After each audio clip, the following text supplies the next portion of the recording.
Hello everyone, welcome to stock market training. अभी तक हमने सीखा स्टॉक मार्केट के कुछ बेसिक कॉन्सेप्ट्स के बारे में।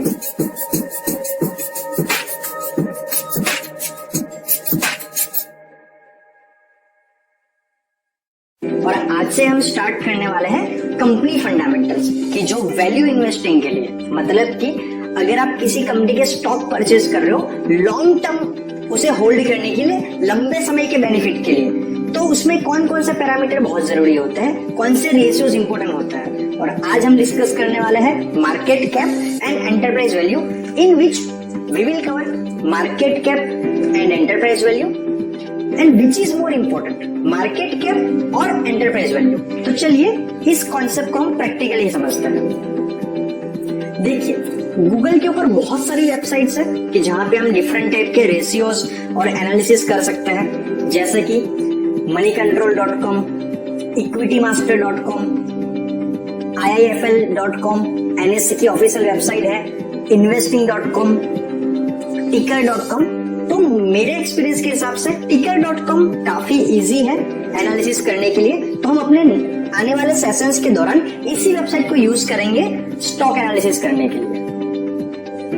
तो चलिए, हमने यहाँ पे ticker.com के ऊपर हिंदुस्तान यूनिलीवर कंपनी HUL जिसे हम कहते हैं, जो इंडिया की FMCG सेक्टर के अंदर, FMCG का मतलब क्या होता है, फास्ट मूविंग कंज्यूमर गुड्स, कि जो डे टू डे घर पे यूज होने वाली चीजें, साबुन, shampoo, conditioner, hair oil, fairness cream, ये सब चीजें बनाने वाली कंपनी केचअप HUL कंपनी होती है। तो आपको यहाँ पे दिख रहा है company essentials, market cap, enterprise value, number of shares, PE ratio, PB ratio. तो ये सारे के सारे रेशियो हम वन बाय वन डिस्कस करने वाले हैं। तो सबसे पहले हम समझते हैं what is market cap. Market capitalization is the aggregate valuation of the company based on its current share price and the total number of outstanding shares. Market cap का सिंपल लैंग्वेज में मतलब होता है कि अगर तो आपको HUL कंपनी को पूरी की पूरी खरीदना हो तो कितने रुपए के अंदर आप उसे खरीद पाओगे। तो इन आवर केस, अगर तो आपके पास 4,98,337 करोड़ के आसपास का अमाउंट है, तो आप HUL, जो इंडिया की सबसे बड़ी FMCG कंपनी कही जाती है, उसको खरीद पाओगे। बस शर्त किया है कि जितने भी शेयर होल्डर्स है, जो आपको यहाँ पे 235 करोड़ के आसपास जो शेयर्स दिख रहे हैं, वो सारे के सारे शेयर होल्डर्स आपको शेयर्स बेचना चाहते हो। तो अभी मार्केट कैप निकलता कैसे है, बहुत ही सिंपल कैलकुलेशन है। आपको ये जो स्क्रीन पे दिख रहा है, ये है कंपनी की शेयर वैल्यू। ये वैल्यू है जिस वैल्यू पे वो स्टॉक मार्केट में ट्रेड हो रहा है, जो डे टू डे बेसिस के ऊपर चेंज होता रहता है। तो एक शेयर की वैल्यू जो यहाँ पे 2121 के आसपास है, into total number of shares, total number of outstanding shares. Outstanding share का मतलब क्या होता है कि जितने शेयर्स स्टॉक मार्केट में फ्लोट हो रहे हैं, जिसकी ट्रेडिंग पॉसिबल है। तो इन आवर केस, अगर तो हम 2121.55 को टोटल नंबर ऑफ शेयर से मल्टीप्लाई करेंगे तो हमें एग्जैक्टली ये फिगर दिख जाएगा, 2121.55 इंटू 235.13 करोड़ अगर हम करेंगे तो हमें एग्जैक्टली 4,98,337.45 का अमाउंट मिल जाएगा। कहने का मतलब क्या है, अगर तो आप HUL को पूरी खरीदना चाहते हो तो आपको कितना अमाउंट देना पड़ेगा, वो होता है मार्केट कैपिटलाइजेशन। तो चलिए हम एक दूसरा एग्जांपल समझते हैं। रिलायंस इंडस्ट्रीज, जो इंडिया की one of the biggest company कही जाती है, यहाँ पे अगर हम देखें मार्केट कैप, तो रिलायंस इंडस्ट्री का मार्केट कैप है 13,70,000 के आसपास। और ये कैसे डिराइव हुआ है, सिंपल कैलकुलेशन, एक शेयर की value into total number of shares. तो हमें मिल जाएगा market cap of the company, कि टोटल कंपनी की वैल्यूएशन कितनी है, टोटल कंपनी हम कितने में खरीद पाएंगे। तो चलिए और एक कंपनी लेके चलते हैं, Tata consultancies and services, TCS, जो एक IT कंपनी है। इसकी मार्केट कैप 10 लाख करोड़ के आसपास है। ये कैसा आई है, ये है एक शेयर की value into total number of shares. तो हमें ये फिगर मिल जाएगा। HDFC बैंक, जो इंडिया की मोस्ट वेल मैनेज बैंक कही जाती है, ये हमें 6.5 लाख करोड़ के आसपास पड़ेगी।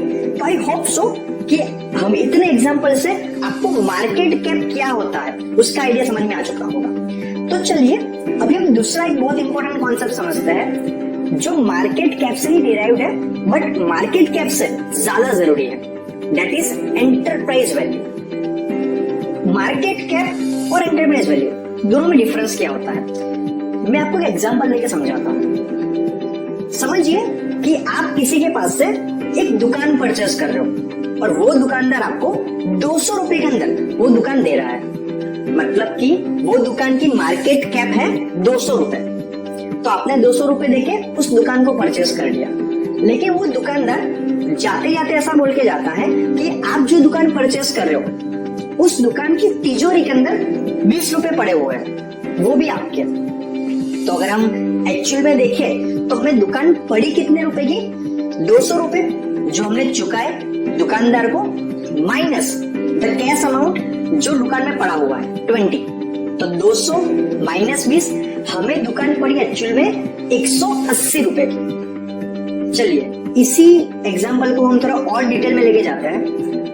आपने दुकानदार के पास से 200 रुपए के अंदर दुकान परचेस कर ली और दुकान की तिजोरी में 20 रुपए रखे हैं जो भी हमारे, लेकिन वो दुकानदार ऐसा बोल के जाता है कि मैंने इस दुकान के नाम पर मेरे एक दोस्त से 10 रुपए उधार लिए थे, तो आपके पास वो मांगने आएगा तो आपको उसके 10 रुपए चुकाने पड़ेंगे। तो अगर अभी हम समझे कि हमें दुकान कितने की पड़ी, 200 रुपए हमने दिए दुकानदार को, माइनस 20 जो दुकान की तिजोरी में पड़ा हुआ है, प्लस 10 जो हमें फ्रेंड को चुकाने हैं, 200 माइनस 20 प्लस 10, तो एक्चुअली हमें दुकान पड़ी 190 रुपीज की। तो आई होप सो इस एग्जाम्पल से आप एंटरप्राइज वैल्यू का कॉन्सेप्ट समझ चुके होंगे कि जो मार्केट कैप से ही डिराइव्ड है और उससे काफी अलग और इम्पोर्टेंट है। मार्केट कैप आपको ये दिखाता है कि आपको अगर पूरी कंपनी को परचेस करना है तो आपको कितने रुपए देने पड़ेंगे, और एंटरप्राइज वैल्यू आपको ये दिखाता है कि अगर तो आप कंपनी को परचेस कर रहे हो तो आपको एक्चुअल में कंपनी कितने की पड़ने वाली है। और उसका फॉर्मूला क्या है एंटरप्राइज वैल्यू का, enterprise value equal to market cap minus cash जो कंपनी के पास कैश के रूप में पड़ा हुआ है, प्लस डेट जो कंपनी को उधार चुकाना है। In the case of HUL debt तो 0 है, तो हमें मार्केट कैप से एंटरप्राइज वैल्यू कैसे डिराइव कर पाएंगे, मार्केट कैप 4,98,337 माइनस 5100 5000 करोड़ के आसपास, तो हमें एग्जैक्टली ये अमाउंट मिल जाएगा 4,98,820.45 करोड़। तो एक्चुअल हमें पूरी कंपनी पड़ेगी 4,90,000 करोड़ के आसपास। चलिए हम रिलायंस का एग्जांपल लेते हैं।